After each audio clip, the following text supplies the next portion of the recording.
tenho um pouco de receio de quando os meus alunos, as crianças da aldeia for para fora, devido a muito a questão do preconceito, do racismo.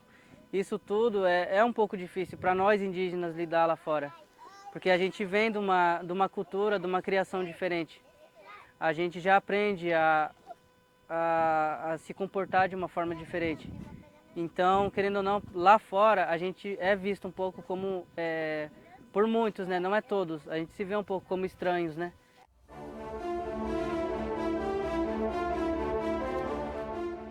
A terra Piaçaguera está situada no litoral sul de São Paulo e ocupa 2.774 hectares do município de Peruíbe. Após a homologação da terra em 2016 pelo governo, parte do território foi ocupada por poceiros. Nos anos 2000, um projeto de um porto quase foi implantado na área. Em 2017, um projeto de um complexo termoelétrico foi suspenso pela Justiça. O povo Tupi, Guarani e Andeva sofre com a falta de infraestrutura adequada para o saneamento básico, a saúde e a educação nas aldeias.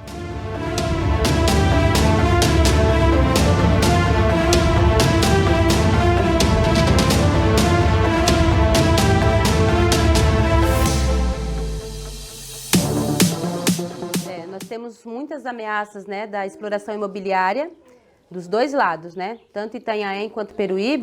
Munícipes falam que somos um empecilho de crescimento para a cidade, porque é a única mata maior de restinga que tem aqui entre uma cidade e outra, bem na divisa.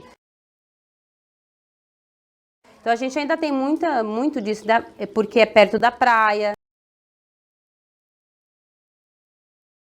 Teve o Porto Brasil, que foi uma pressão muito grande também, que trouxe querendo esse território para fazer um porto.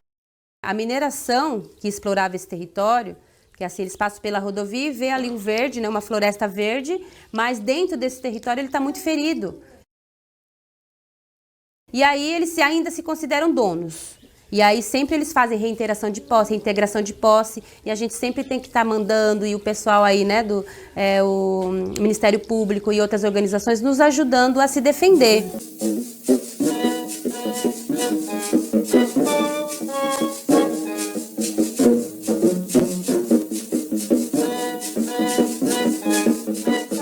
Nosso povo é um povo guerreiro, de muita força, já não é de hoje. Nunca a gente conseguiu nada de mão beijada, sempre foi com muita luta.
Hoje nós vamos aprender sobre a nossa terra.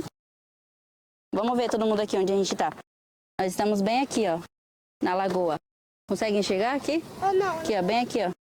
Na minha casa. Que é isso? E a minha casa também. A sua casa, todas as nossas casas estão aqui, tá bom? Aqui minha casa. É aí, bem longeão. Nossa! Nhanderecoa é aonde a gente mora, que é Nhanderecoa. Nhandé, Erecoa. Então aqui é onde moramos, tá bom? Então, em todo lugar aqui, ó, temos aquelas plantas que falamos, o caraguatá. Que é bom para para tosse, para febre. Então aqui nessa região aqui, a gente temos essas plantas, né? E o goiuatã. O caraguatá é bom para caraguatá. É jucuá. Jucuá, quando fica tossindo muito, né? Então fala jucuá. Isso. Então é isso, tá, criança?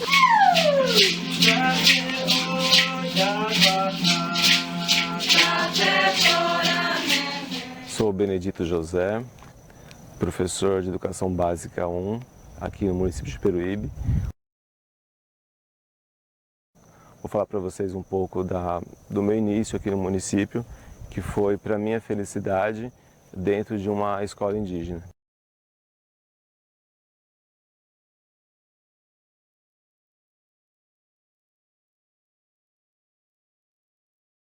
Era um processo de municipalização do ensino, em que algumas escolas do estado foram municipalizadas e aquela foi uma. Então, dentro da lei, do que foi previsto, tinha que ser um professor concursado e não tinha esse critério aí de ser professor indígena, não era um concurso específico, concurso público geral, então tinha que ser o que passou no concurso. Como eu fui aprovado, eu fui para lá. As escolas indígenas se deu por conta de uma luta muito grande dos mais velhos, né? Dos antigos, que muitos nem existem mais, já se foram. A nossa escola ela é uma escola de educação infantil até o 9º ano. Os professores e funcionários são todos indígenas. A nossa escola, nós temos 3 professores.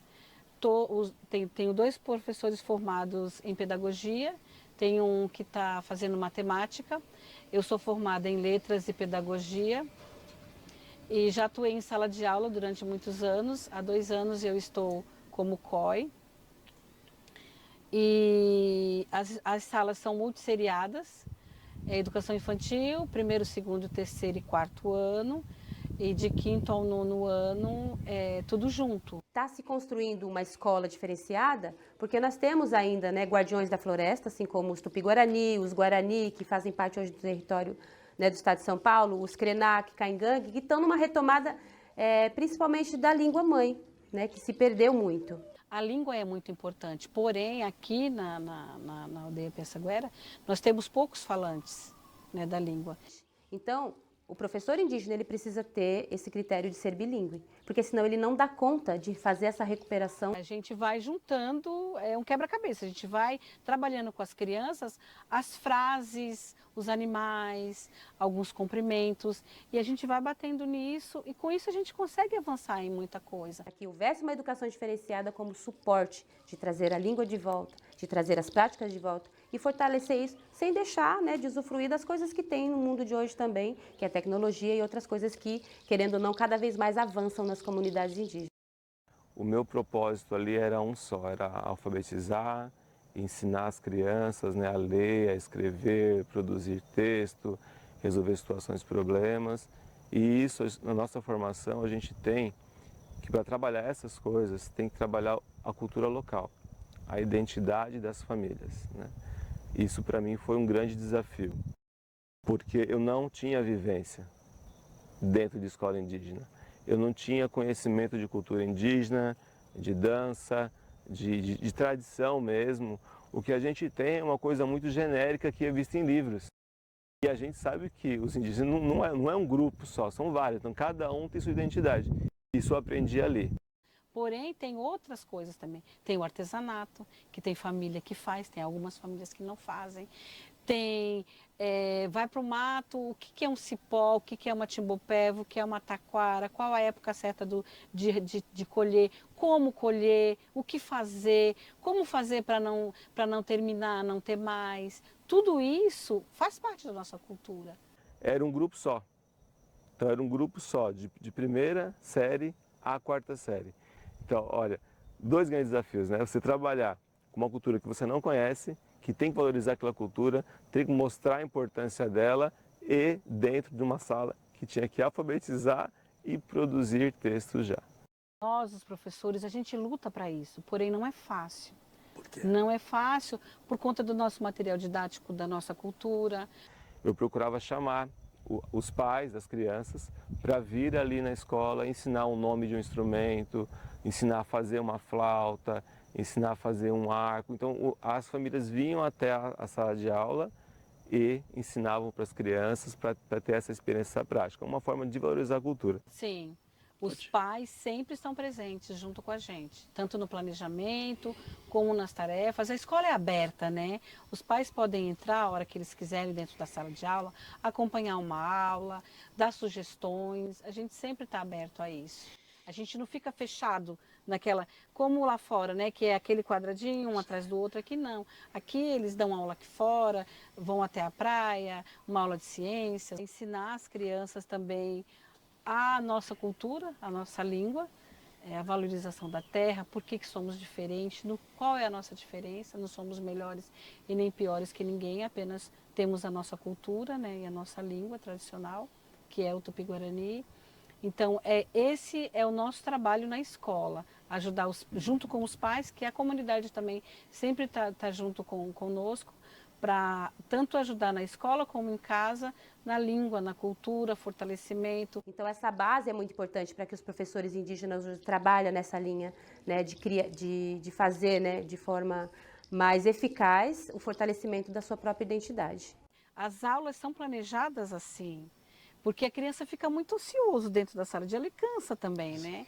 Então uma aula de ciências nada mais do que você explorar o nosso território. Olha, o nosso território é amplo. Eu vejo, né, a necessidade de ter essa formação específica, que é intercultural, que é bilíngue, dentro desses critérios, para justamente trazer essa preservação do professor indígena como protagonista. Porque o que eu pude, né, presenciar na época que eu me formei, foi que esses professores que ingressaram, eles não tinham esses critérios que eram exigidos, para que preservasse a própria cultura, que trouxesse bagagem como educador para trazer esse fortalecimento. Não é a realidade de todas as comunidades. É lógico que algumas preservam a língua, mas não têm as práticas. Outros preservam as práticas, mas não têm mais a língua. Então, o professor indígena, ele veio para trazer esse suporte. Então, automaticamente, ele precisa ter esse critério, né, de ter essa bagagem. Ele vai fazer uma formação específica, mas ele precisa trazer essa devolutiva como educador para incentivar os jovens, as crianças, a não deixarem de falar a sua língua e também não deixar de praticar, né, as suas danças, os seus ritos, os seus artesanatos e tudo que envolve esse fortalecimento da cultura indígena. Então, quando você faz uma formação específica, né, intercultural e diferenciada, você tem esse foco, né, porque é a nossa voz ali construindo para que traga essa devolutiva para as comunidades indígenas. Teve a formação intercultural lá no comecinho, em 2003, que foram 80 professores na época que entraram, que conseguiram. De lá para cá não teve nenhuma formação, né, intercultural. Nós estamos batalhando para sair um outro curso agora, porém não vai contemplar todos os professores que estão em sala de aula.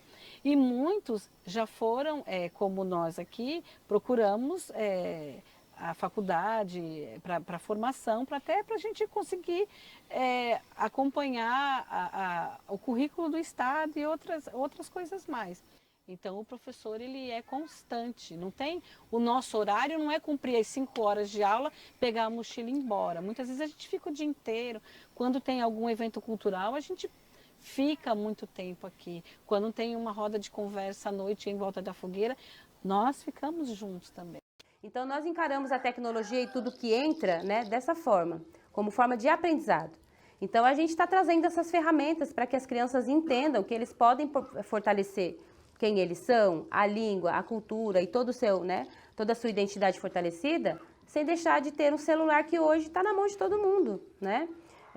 Nos tablets, nos televisores. Então, assim, de que forma fazer o uso mais consciente e de forma mais menos prejudicial possível? Porque a gente sabe que a internet hoje, né, é uma ferramenta muito perigosa. Isso facilitou muito a comunicação com os outros povos, com os outros parentes, que a gente chama de parente. Eu acho que nesse ponto ajudou bastante e ajuda bastante. A gente ensina eles que eles têm que usar a tecnologia a favor deles, né? Como fazer esse processo? Então a gente está utilizando tudo isso, ao invés de deixar eles curiosos, para eles sozinhos, né, fazer esse encontro com esses perigos que tem, a gente insere na educação para que eles possam já aprender, né, de que forma usar isso e de que forma eu posso utilizar. Nós temos a sala, temos o prédio, né, que precisa de reforma, temos uma sala que é destinada para a sala de informática, porém nós não temos os equipamentos de informática. A aldeia indígena do Bananal mesmo, onde eu trabalhei, é cercada de pedras, morro, e ao em volta são fazendas. Então as terras boas que eram para cultivar não fazem parte da aldeia. Então o que sobra hoje para o indígena é uma terra que já é improdutiva. Então como que você vai cobrar, né, ou querer que os índios que plantem, cultivem na terra, se a própria terra não tem essa estrutura? Então o maior patrimônio que eles têm hoje, que os indígenas têm hoje mesmo é isso, é patrimônio cultural. Tratam o índio, na verdade, como uma forma muito pejorativa da nossa cultura, né, que é preguiçoso, que não trabalha, e não é isso. É o modo de vida do indígena que é diferente, é a simplicidade, não é a acumulação de patrimônio como nós vivemos, né? Aqui, por exemplo, o território aqui é arenoso. Como que vai plantar aqui, cultivar alguma coisa? Planta uma vez, nasce, depois tem que tratar aquela terra. E como você vai plantar muito, você não vai cuidar do meio ambiente, né? Então eles têm que ter a preservação, né, da fauna, da flora. Então esse trabalho que eu vejo aqui, que eu conheço aqui, mostrar a cultura, mostrar a dança, eu vejo que é a melhor forma que tem de preservação e valorização da cultura indígena.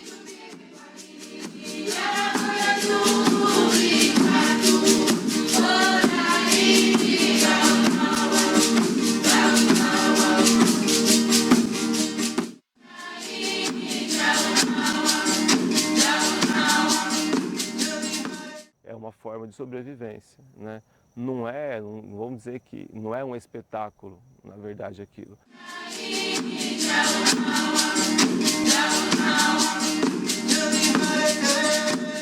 Quando você vai apresentar uma dança, você vai resgatar a sua cultura, vai buscar a sua origem. Então é muito comum, fora da aldeia, as pessoas criticarem, mas ele é índio, ele está de carro, ele tem celular, não é índio. É índio. Ainda hoje o livro didático, o material didático, vê o índio de uma forma estereotipada, não mostra os diversos grupos que tem, as diversas etnias que tem, as diversas línguas que tem. Então isso é importante também, que a escola regular, né, precisa trabalhar a identidade indígena também com o não indígena. Uma das coisas assim que eu senti bastante dificuldade em trabalhar foi a questão de danças na época. Porque a dança indígena é muito bonita, é importante, faz parte da identidade indígena tudo.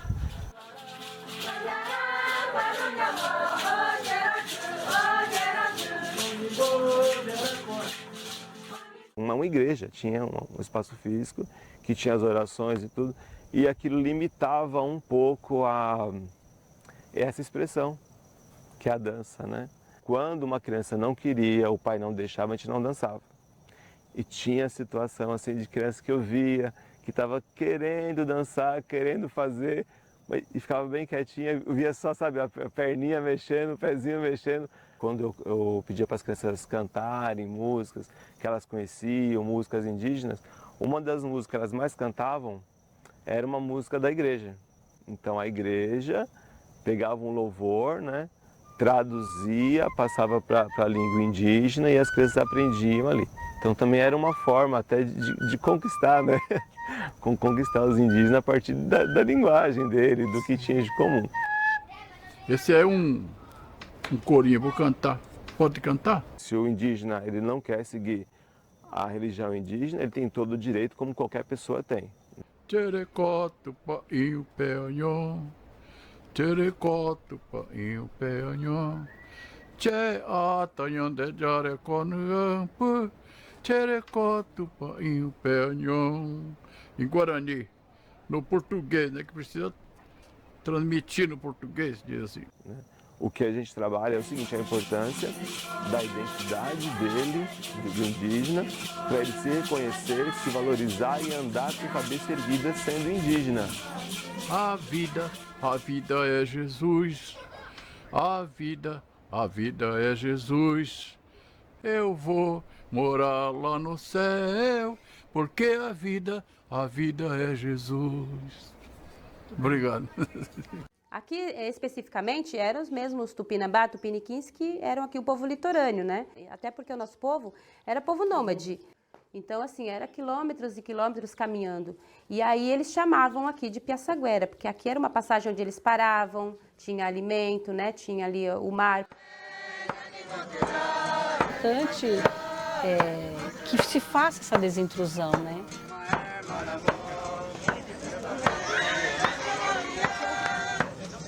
Até para tirar os poceiros de má fé, os poceiros de má fé, para a gente retomar e reflorestar e para o povo ver que nós estamos aqui para melhorar, não para piorar o ambiente, né? Não só para os nossos filhos e netos, para toda a população no entorno. Então hoje a demarcação serve para isso, para a gente se estabilizar no local e preservar aquele ambiente, né? Para que ele não seja desmatado, destruído. Nós indígenas não temos a mesma visão de terra como os não indígenas têm. A gente tem a terra como sagrada, né? Como nossa mãe. É ali que a gente vive. Muita gente pergunta pra gente, para que vocês querem terra? Para que vocês querem na beira da praia? Se a terra, vocês falam que a terra é improdutiva e tal. Mas a gente quer proteger. Olha só como agora, como nossa terra se encontra, como era antes. A foto que eu tenho da minha casa, quando eu vim para cá, não tinha uma árvore, era tudo rasteirinho. Dava para você via todas as casas que tinha aqui.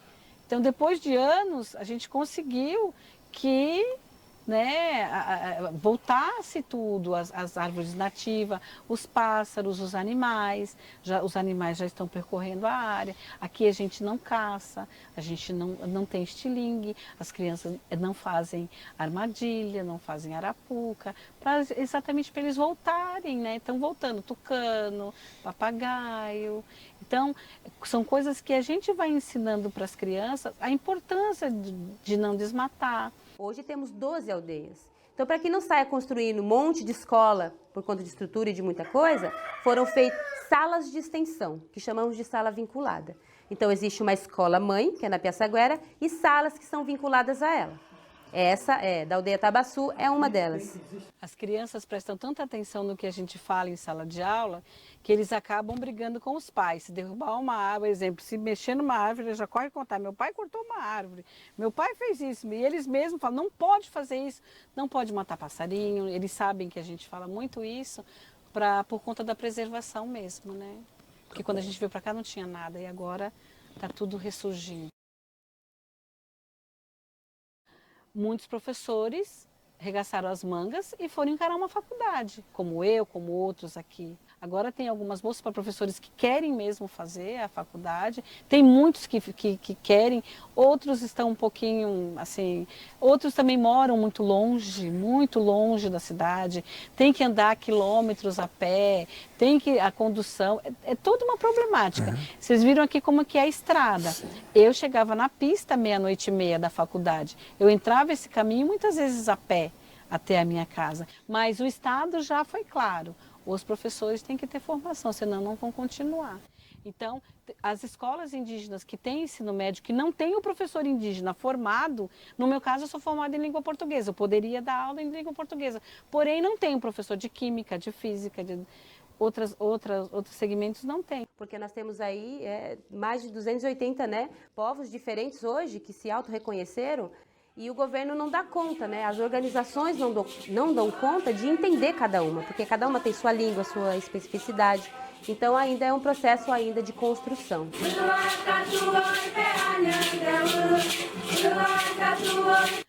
Os nossos direitos não são desde 88, né? O movimento indígena já vem lutando há muito tempo. É o que eu sempre falo que, até para as nossas crianças, que muitos já não existem mais, já lutaram tanto, brigaram tanto. Claro que nós tivemos várias conquistas, mas muitos já se foram. Então, até por conta desses que já se foram, que a gente permanece firme. Eu sempre falo também que cansa muito, a gente sempre tem que provar que nós somos capazes de frequentar, de cursar uma faculdade. É difícil, não é fácil, ainda mais para a gente que sempre tem que provar alguma coisa para alguém. E isso cansa muito, esse preconceito em saber que somos indígenas, já falam logo, eles vão chegar ali e já vão desistir. E não sei como as pessoas ainda pensam isso com tanta luta dos povos indígenas, né? Não digo quando se junta todos, é bonito de ver todos reunidos nas lutas que tem em Brasília, quando se reúne todas as etnias, nos movimentos. Então, isso é bonito de ver que quando a gente se reúne e vai para a luta, não por um só povo, é por todos os povos, né? Do país. Então, isso é o movimento indígena.